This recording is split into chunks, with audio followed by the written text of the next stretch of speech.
Organizing for reform. So in this section, we are going to study about the different organizations and associations which are formed to bring the change in our society. So the first one is the Brahmo Samaj.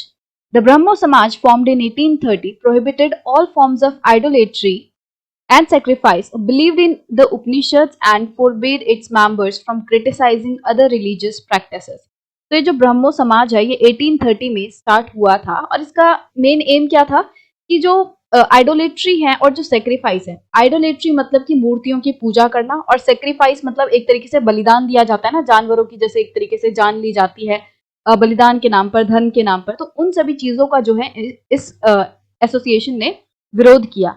ये जो ब्रह्मो समाज है ये उपनिषद में believe करता है, जो उपनिषद कहते हैं उनको फॉलो करता है और अपने मेंबर्स को ये रोकता है कि वो दूसरे रिलीजियस प्रैक्टिसेस की निंदा ना करें। ठीक है, मतलब ये कहते हैं कि तुम्हें अपने जो धर्म है, अपना जो रिलीजियस प्रैक्टिसेस है उसकी तो रिस्पेक्ट करनी ही करनी है, बट साथ में जो दूसरे रिलीजियस प्रैक्टिसेस हैं, जो दूसरे रिलीजन के लोग हैं, उनकी भी इज्जत करनी है।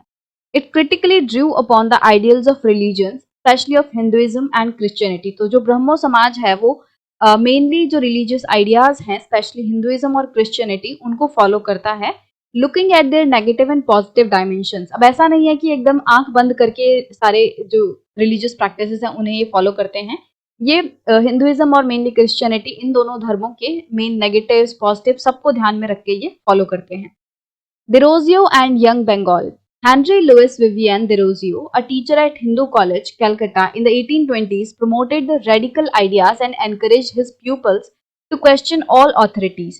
तो 1820 में जो हेनरी लुइस विवियन डेरोजियो हैं, ये हिंदू कॉलेज जो कि कैलकाटा में स्टैब्लिश हुआ था, उसमें ये एक टीचर थे और इन्होंने अपने स्टूडेंट्स को इनकरेज किया कि वो रेडिकल आइडियाज जो हैं उनको और प्रमोट करें और हर एक जो भी अथॉरिटी है उस पर सवाल उठाएं। तो रेडिकल आइडियाज मतलब क्या होता है? ऐसे आइडियाज जो कि पॉलिटिकल और सोशल चेंजेस लाना चाहते हैं, एक तरीके से क्रांति लाना चाहते हैं।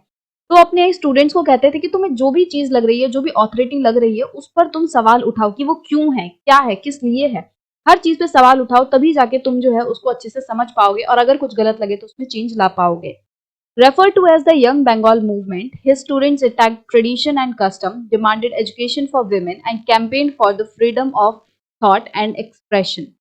तो जो डेरोजियो थे, इनके जो स्टूडेंट्स थे, उन्होंने फिर क्या किया, जो ट्रेडिशंस और कस्टम्स वगैरह चले आ रहे थे हमारी सोसाइटी में, जो कि खराब थे, जो कि अच्छे नहीं थे, तो उनके खिलाफ उन्होंने आवाज उठाई। साथ ही साथ जो विमेन हैं उनके पढ़ाई के लिए, उनकी शिक्षा के लिए उन्होंने जोर दिया, डिमांड की कि औरतों को भी एजुकेशन मिलनी चाहिए और उन्होंने freedom of thought and expression के ऊपर भी कैंपेन चलाई कि सभी लोगों को अपने जो विचार हैं उनको व्यक्त करने का, उनको एक्सप्रेस करने का जो है वो अधिकार मिलना चाहिए।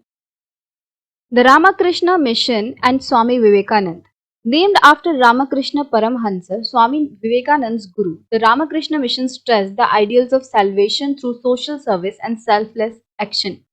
तो ये जो मिशन है ये स्वामी विवेकानंद जी के जो गुरु थे उनके नाम पर इस मिशन का नाम रखा गया है, रामकृष्ण परमहंस जी के नाम के ऊपर।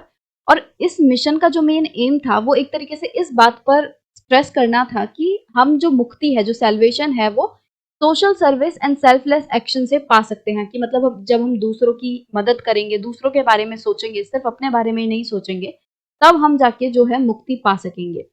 स्वामी विवेकानंद 1863 टू 1902, मतलब इनका जो जन्म है वो 1863 में हुआ था और इनकी मृत्यु 1902 में हुई थी।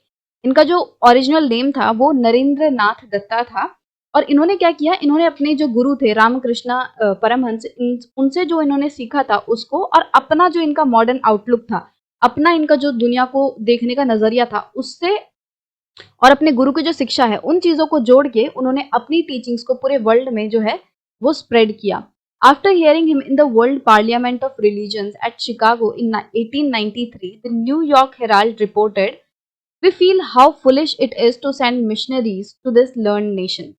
तो 1893 में शिकागो में जो वर्ल्ड पार्लियामेंट ऑफ रिलीजन्स हुई थी उसमें स्वामी विवेकानंद जी ने जो है वो अपना स्पीच दिया था और उस स्पीच को सुनने के बाद न्यूयॉर्क हेराल्ड जो है उसने क्या लिखा अपनी रिपोर्ट में कि हम लोगों के लिए मतलब ये कितनी बेवकूफ़ी वाली बात है ना कि हम लोग कितने पागल हैं कि इस लर्न नेशन में, इतने अच्छे, इतने शिक्षित देश में हम मिशनरीज भेज रहे हैं। हम मतलब कि यहाँ से ऐसे टीचर्स वगैरह भेज रहे हैं जो कि उन्हें क्रिश्चियनिटी वगैरह के बारे में सिखाएं। तो मतलब कि वो ये कहना चाह रहे हैं कि ये देश तो ऑलरेडी इतना ज़्यादा ज्ञानी है, यहाँ तो विवेकानंद जैसे लोग हैं, यहाँ पे हमें मिशनरीज को भेजने की कोई ज़रूरत है नहीं। Indeed, Swami Vivekanand was the first Indian in modern times who re-established the spiritual preeminence of Vedanta philosophy on a global scale. तो जब ब्रिटिशर्स वगैरह आए थे तो हमने पढ़ा था कि किस तरीके से उन्होंने पहले तो इंडियन कल्चर को प्रमोट किया, बट बाद में क्या हुआ, वो वेस्टर्न कल्चर को जो है प्रमोट करने लगे और उन्होंने सब कुछ जो है वेस्टर्न एजुकेशन जो है वो स्टैब्लिश करनी स्टार्ट कर दी और इंडियन जो लिटरेचर वगैरह है उसे वो इंफीरियर तरीके से देखने लगे, उसे गंदा मानने लग गए। तो मॉडर्न टाइम्स में क्या हुआ कि इस टाइम पे जो स्वामी विवेकानंद जी थे वो ऐसे फर्स्ट इंडियन थे जिन्होंने की जो वेदांता फिलॉसफी है उस पे फोकस किया, उसको पूरे ग्लोबल लेवल पर स्टैब्लिश किया। But his mission was not simply to talk of religion, but इनका जो एम था वो सिर्फ और सिर्फ धर्म का प्रचार करना नहीं था, ये अपने देशवासियों की जो डेवलपमेंट है वो भी चाहते थे। इन्हें हमारे देश में जो लोग थे, जो गरीब लोग रह रहे थे, जो सिचुएशन थी उसको देखकर बड़ा ही दुख होता था और इसीलिए वो चाहते थे कि लोगों की जो है वो सिचुएशन चेंज हो। He firmly believed that any reform could become successful only by uplifting the condition of the masses. वो ऐसा मानते हैं कि अगर हमें किसी देश में कोई चेंज लाना है, कोई रिफॉर्म लाना है, तो वो तभी पॉसिबल हो सकता है, तभी वो सक्सेसफुल हो सकता है जबकि जो मासेस की कंडीशन है, मतलब कि उस देश में रहने वाले जो लोग हैं उनकी जो कंडीशन है वो बेटर हो। जब उनकी कंडीशन ऊपर उठेगी, बेटर होगी, तभी जाके कोई जो रिफॉर्म है वो हो पाएगा, कोई चेंज हो पाएगा। Therefore, his clarion call to the people of India was to rise above the narrow confines of their religion of the kitchen and come together in the service of the nation. और इसीलिए जो स्वामी विवेकानंद जी थे उन्होंने क्या किया, Clarion call की। Clarion call मतलब एक तरीके से लोगों को कोई काम करने के लिए रिक्वेस्ट करना, कोई स्टेप, कोई एक्शन लेने के लिए रिक्वेस्ट करना। उन्होंने इंडियंस को बोला, लोगों को बोला कि तुम अपना ये जो रिलीजन ऑफ किचन है, मतलब जो तुम अपने घर की चार दीवारियों में कन्फाइंड हो, उससे निकलो, अपनी सोच को खुला करो और इस नेशन की सर्विस में लगो, मतलब कि देश की सेवा करो। By sending out this call he made a signal contribution to the nascent nationalism of India. और इस कॉल के थ्रू, इस रिक्वेस्ट के थ्रू विवेकानंद जी ने क्या किया, एक तरीके से इंडिया में जो नेशनलिज्म है उसकी एक तरीके से उसको स्टार्ट करने में एक बड़ा रोल निभाया। His sense of nationalism was however not narrow to its conception. अब जो विवेकानंद जी हैं वो नेशनलिज्म के बारे में बहुत ही छोटी सोच नहीं रखते थे, वो काफी ब्रॉड जो है इस टर्म को सोचते थे। He was convinced that many of the problems facing the mankind could only be overcome if the nations of the world come together on an equal footing. वो ऐसा मानते थे कि जो इंसान बहुत सारी प्रॉब्लम्स को फेस कर रहा है, उन प्रॉब्लम्स को हम तभी जो है ओवरकम कर सकते हैं, उन प्रॉब्लम्स को हम तभी खत्म कर सकते हैं जब पूरे दुनिया के जितने भी नेशंस हैं वो एक पायदान पे आके खड़े हों, एक इक्वल जो फुटिंग है उस पे आके खड़े हों, सब एक समान हो और एक जगह पे आके, मतलब एक प्लेटफॉर्म पे आकर वो सेम मत रखें, सेम सोच रखें और उस जो प्रॉब्लम है लोगों को हो रही है उसका वो सॉल्यूशन ढूंढे। Therefore, his exhortation to the youth was to unite on the basis of a common spiritual heritage. तो इसीलिए वो जो यूथ है, जो यंग लोग हैं कंट्री के, उनसे वो क्या कहते थे कि हमें एक कॉमन स्पिरिचुअल हेरिटेज के बेसिस पर यूनाइट होना होगा। मतलब कि जो हमने धर्मों के बीच में अंतर कर रखा है ये सबको हटा के हमें इक्वली एक दूसरे को समझना होगा और एक साथ आकर खड़े होना होगा। In this exhortation, he became truly the symbol of new spirit and a source of strength for the future. तो इस एग्जॉर्टेशन के थ्रू, मतलब कि इस रिक्वेस्ट के थ्रू जो यूथ को कर रहे थे यूनाइट होने के लिए, वो एक तरीके से सिंबल ऑफ न्यू स्पिरिट बन गए, ठीक है, और साथ ही साथ फ्यूचर के लिए एक स्ट्रेंथ भी बन गई कि हम आज तक भी विवेकानंद जी को जो है अपना आइडल मानते हैं, उनकी जो बातें हैं उनसे जो है स्ट्रेंथ गेन करते हैं। तो इसी तरीके से वो फ्यूचर के लिए एक स्ट्रेंथ बन गए। द प्रार्थना समाज established in 1867 at बॉम्बे, तो जो प्रार्थना समाज है ये 1867 में बॉम्बे में स्टैब्लिश हुआ था। द प्रार्थना समाज sought to remove caste restrictions. इसका जो मेन एम है वो ये क्या है कि कास्ट जो सिस्टम है, कास्ट की वजह से जो लोगों को दिक्कत होती है उसको खत्म करना। अबॉलिश चाइल्ड मैरिज, जो बाल विवाह करा दिया जाता है, छोटे बच्चों का शादी करा दी जाती है, उसको बंद करवाना। Encourage the education of women, औरतों की जो शिक्षा है उसको एनकरेज करना कि औरतों का भी हक है शिक्षा को लेकर। And the ban of window remarriage, और जो विधवाओं की वापस से शादी के ऊपर बैन लगा हुआ है उसको हटाना। मतलब कि उस टाइम पे क्या था, हमने पढ़ चुका है कि जो विधवाएं थी उनको वापस से शादी करने के लिए मना किया जाता था, तो इस सोच को भी बदलना इसका एम था। It's religious meetings Drew upon Hindu, Buddhist and Christian text, तो इनकी जो मीटिंग्स वगैरह होती थी, जो इनका मतलब मेन एम जो है वो इनके आइडियाज कहाँ से ड्राइव होते थे? Hindu, Buddhist and Christian text से ये अपने आइडियल्स जो है वो ड्राइव करते थे। द वेदा समाज established in Madras, Chennai in 1864, the Veda Samaj was inspired by ब्रह्मो समाज। तो ये जो वेदा समाज है ये 1864 में मद्रास, जो कि आज चेन्नई जिसे हम कहते हैं, यहाँ पे स्टैब्लिश हुआ था। और ये जो समाज है वेदा समाज, ये ब्रह्मो समाज से इंस्पायर्ड है। It work to abolish caste distinctions and promote widow remarriage and women's education। तो जो वेदा समाज है इसका भी जो एम है वो कुछ कुछ प्रार्थना समाज जैसा ही है कि इनका भी एम है कि कास्ट डिस्टिंक्शंस जो है उनको खत्म किया जाए, विडो रीमैरिज को प्रमोट किया जाए और औरतों की जो एजुकेशन है उसको भी प्रमोट किया जाए।